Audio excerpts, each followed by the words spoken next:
Ducati comes to play, but are they about to pay? Hey everybody, Walty Wanderers, buckle up, strap in. We got a hard-hitting, pull no punches, no sugarcoating it, no rainbows or sunshine. I'm just going to give it to you and give it to you straight. We got a good one to unpackage today. Welcome to the show. I hope everybody's doing great.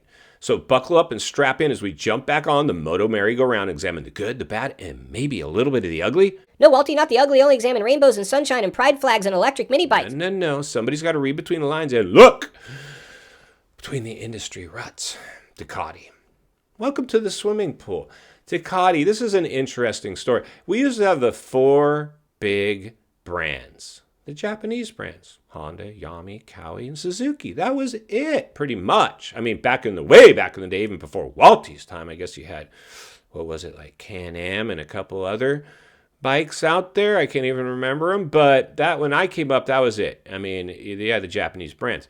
Now you've got all this Gas, Husky, Ducati, Triumph, Beta. I mean, it's gnarly. The industry is getting saturated, right? Which is good, right? We like this. But unfortunately for the privateers, with that many factory teams, that means more factory riders, which means eventually it's just going to be all factories, all factory riders. And these poor privateers are going to be caught in the lurch, unable to even make a paycheck. Back in the day,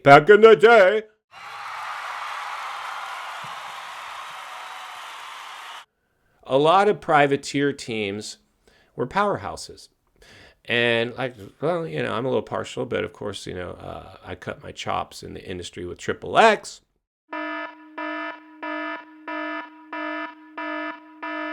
And we came from box fans to semi-trucks, and the longest running privateer team in the history of the sport, over 10 years, started with, lappers and ended up with race winners. Larry Ward, Kyle Lewis, Damon Huffman, Tim Ferry. They all found their way through, these ex-factory guys found their way to Triple X. So we were kind of like the modern day Twisted T and Moto Concepts, a lot of these, these big satellite teams that could, actually, Team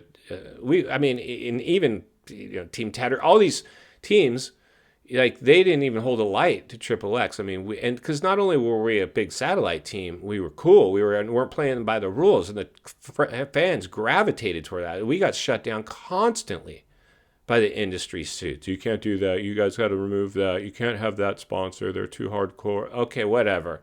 I mean, this is Gladiator Games blood sport. These people have a screw loose. You can't make this into squeaky clean golf or ballerina. This is alternative sports, man. And it's edgy. You got to have a screw loose to do this stuff. And it's just the funnest sport on planet Earth. If you've thrown a leg over a bike, you get it. If you haven't, you don't. And that's the industry today. Most of them haven't. And if they have, it's been so long since they've done it, they've just sold out. And they're just all about the money and grow whatever it takes to grow the sport, right? Call it playoffs. Get other sports stars to be guests at the show.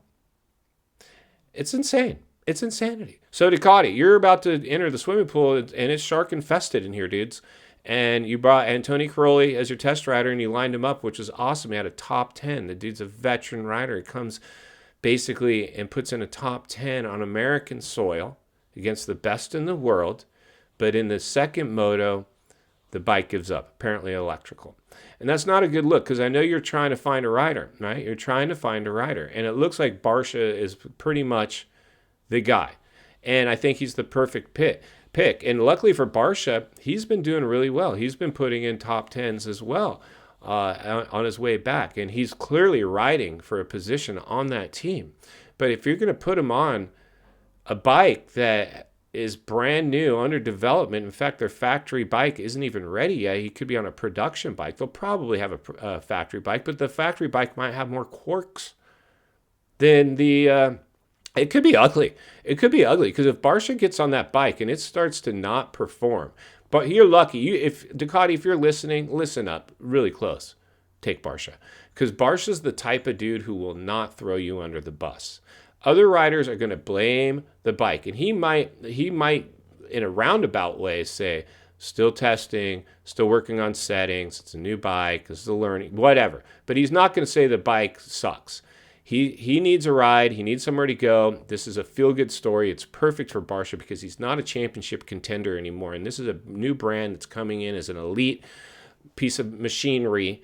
And he's the perfect guy to be an ambassador and the face of your brand just because of him, who he is. He's got a little bit of character. He actually is himself up there.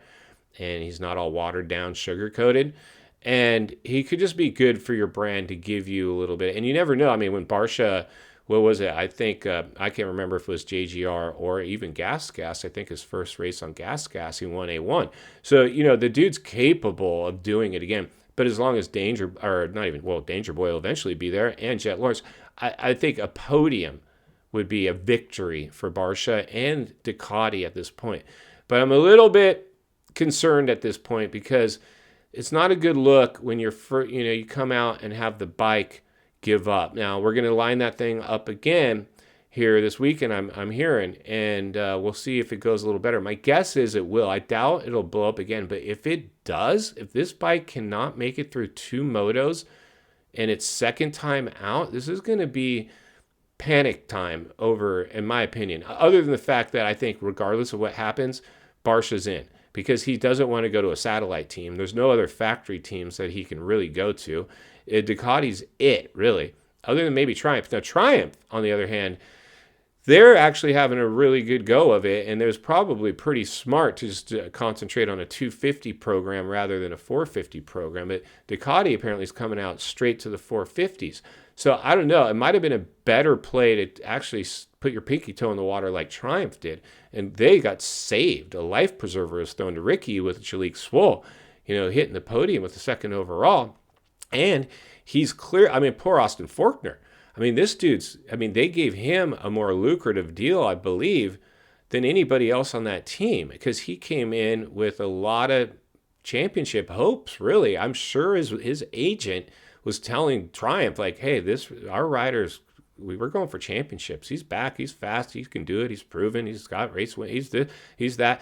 His accomplishments are better than Swoll's prior to what Swoll's doing now. And I mean, Austin Forkner at this point, I don't know if he's going to even last through his contract. But the reality is this: Ducati, you need to get that bike working. Now, this isn't necessarily panic time yet, but I'll tell you what, if this bike does this again, when we line this thing up again, it could start to look that way. Luckily for you, like I said, I think Barcia's in no matter what, and he's the type of rider, if that bike's having problems, he's not going to let that be known to the public because he's a team player. In final thoughts, I come to you as a friend, as a content creator, as a moto guy. I want to see you not only win on the track, off the track. Understand the waters you're swimming in now, they're shark infested. Ducati, welcome to the swimming pool.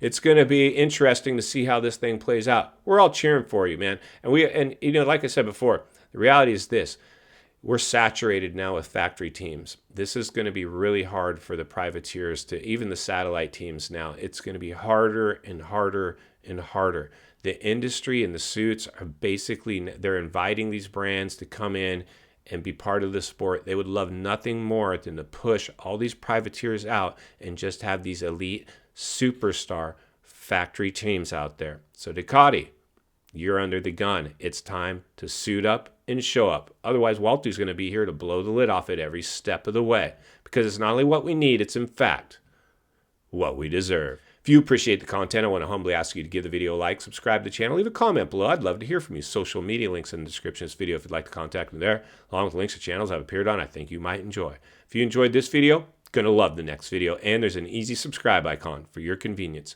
As always, thank you for your time. Don't go over the bars. God bless, and I'll see you on the next video.